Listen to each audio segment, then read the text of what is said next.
नमस्कार। चलिए आज का वीडियो चालू करते हैं। आज का वीडियो में हम डिस्कस करेंगे कि एक अच्छी कंपनी को या एक अच्छे शेयर्स को हम 2 मिनट में एनालाइज करके कैसे समझ सकते हैं कि ये शेयर लेने लायक है या नहीं है।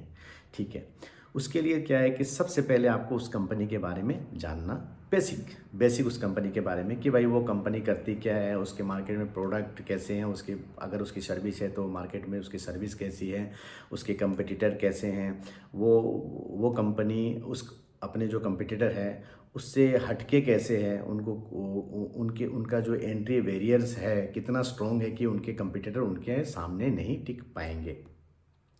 तो ये छोटी छोटी चीज़ें हैं, वो कंपनी के बारे में ऑलरेडी आपको थोड़ा बहुत नॉलेज होना पड़ेगा। अगर उस कंपनी के प्रोडक्ट आप घर पे यूज कर रहे हैं या उसकी सर्विस यूज कर रहे हैं घर पे, तो आपको अंदाज़ा हो जाएगा कि वो किस तरह की कंपनी है और उसके प्रोडक्ट कैसे हैं। ठीक है, ये एक पार्ट हो गया आपका। अच्छा, दूसरा जो इम्पोर्टेंट, जो 2 मिनट में एनालाइज, 2 मिनट में जो मैगी बनती है ना, वैसे 2 मिनट में एनालाइज कर लें। ठीक है, देखिए सबसे पहले तो वो कंपनी को प्रॉफिट करना पड़ेगा। ठीक है, साल दर साल उस कंपनी की प्रॉफिट होनी पड़ेगी। ठीक है, उस कंपनी का सेल्स भी, ग्रोथ भी साल दर साल होना पड़ेगा, यानी कि हर साल कंपनी का प्रॉफिट बढ़ना पड़ेगा, हर साल उस कंपनी का सेल्स बढ़ना पड़ेगा। ये एक पार्ट हो गया। अच्छा, दूसरा हम देखेंगे कि वो प्रोमोटर की शेयर होल्डिंग कैसी है। प्रोमोटर की शेयर होल्डिंग्स, अगर प्रोमोटर की शेयर होल्डिंग एक स्ट्रॉन्ग है यानी ज़्यादा है तो ये एक अच्छी पॉजिटिव साइन है। और दूसरा कि प्रोमोटर की शेयर होल्डिंग अगर सपोज एक अच्छी परसेंटेज वाइज एक अच्छी है और उसमें प्रोमोटर अगर साल दर साल अपनी होल्डिंग कम कर रहे हैं, ये एक नेगेटिव साइन है, क्योंकि उस कंपनी के बारे में कि वो कंपनी कैसा करेगी, आगे उसका फ्यूचर कैसा होगा, लॉन्ग रन में वो कंपनी कैसी चलेगी, उस प्रोमोटर से बेटर कोई और नहीं जानता। अगर प्रोमोटर अपना शेयर को हल्का कर रहा है, ये नेगेटिव साइन है। इसलिए प्रोमोटर की जो होल्डिंग है वो इंटेक्ट रहे या कभी थोड़ा सा हल्का कर ले, वहाँ तक ठीक है। तो वो एक देखने वाली चीज़ है। अब जो कंपनी की वैल्यूएशन, जो वैल्यूएशन कंपनी सस्ती है या कंपनी ठीक है वैल्यूएशन में, तो वो एक जो पी रेशियो है वो इम्पोर्टेंट रोल प्ले करता है। तो पी रेशियो क्या है कि उस कंपनी के शेयर का हमेशा थोड़ा सा कम रहना चाहिए। कम मीन्स एक स्टैंडर्ड जो भी हो, मान के चलिए 20 हो, 25 हो या 30 हो, 20-25 नॉर्मली 20 के तक रहना चाहिए। लेकिन ये चीज़ आपको, ये इतना रहना चाहिए, ये इस तरह नहीं देख सकेंगे। सपोज एक एज फॉर एग्जांपल, सपोज हम लोग ले लेते हैं डाबर के साथ में उसके पीयर को हम लोग देखेंगे। डाबर का सपोज पी रेशियो 50 है। ठीक है, तो डाबर के साथ में हिंदुस्तान लीवर को लेंगे, उसके बाद में हम लोग देख लीजिए मेरिको को ले लेंगे, हम लोग इमामी को ले लेंगे, हम लोग गोदरेज कंज्यूमर प्रोडक्ट को ले लेंगे। तो सबका जो पी है, किसी का 50 है, किसी का 45 है, किसी का 60 है, यानी कि 40 और 50-55 के बीच में दायरे में है सारा।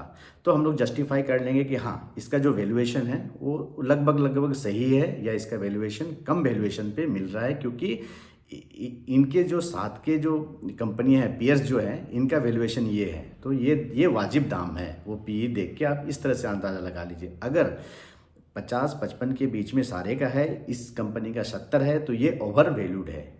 और अगर सबका 50-55 है, इस कंपनी का 40 है, तो ये अंडर वैल्यूड है। तो इस तरह से आप इसको जस्टिफाई कर सकते हैं। ठीक है, अब आ गया कंपनी का ओवरऑल परफॉर्मेंस मीन्स कंपनी का पॉजिटिव साइन मैनेजमेंट का होना चाहिए, कंपनी का नेगेटिव कुछ न्यूज़ वगैरह नहीं होनी चाहिए, कंपनी अपना प्रोडक्ट हो या सर्विस हो, वो उसकी मार्केट में रिपूटेशन सब अच्छी होनी चाहिए। तो ये सब जो छोटी छोटी चीज़ें हैं, जब जैसे आप साइट को खोलेंगे और सपोज़ आप इन्वेस्टमेंट कर रहे हैं या ट्रेडिंग कर रहे हैं, जब भी उस साइट को खोलेंगे, उस शेयर के बारे में, उस शेयर को जब क्लिक करेंगे ना, उसमें डिटेल्स आपका थोड़ा बहुत नॉलेज तो आपको खुद भी हो जाएगा धीरे धीरे।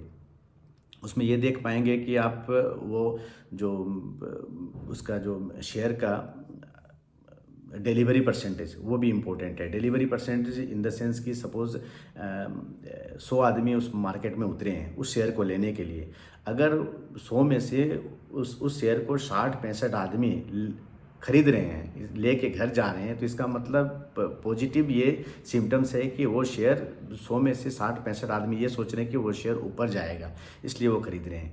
अगर डिलीवरी परसेंटेज कम है, यानी कि 35 है, 30 है, 40 से कम है, तो ये मान के चलिए कि 100 में से 40 आदमी, 35 आदमी ये सोच रहे हैं कि वो शेयर ऊपर जाएगा, यानी ऊपर जाने वाले जितने हैं परसेंटेज उसका कम है और नीचे के परसेंटेज ज़्यादा है, तो उसका शेयर प्राइस डाउन होने की चांसेस रहती है।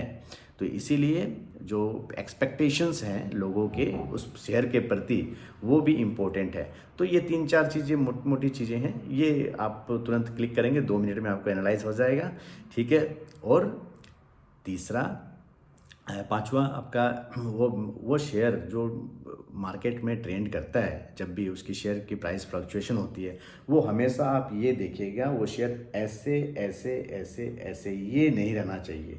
वो शेयर का प्राइस हमेशा इस तरह से जाना चाहिए, इस तरह से जाना चाहिए। तो वो एक अच्छा, उस शेयर का अच्छा एक सिम्टम्स है, यानी कि उस शेयर में ज़्यादा फ्लक्चुएशन नहीं है, ज़्यादा वाइब्रेशन उस शेयर में नहीं है, स्टेबिलिटी उस शेयर की ज़्यादा है। तो ये एक उसका जो चार्ट है, वो चार्ट आप देखिए। और आज के वीडियो में बस इतना ही।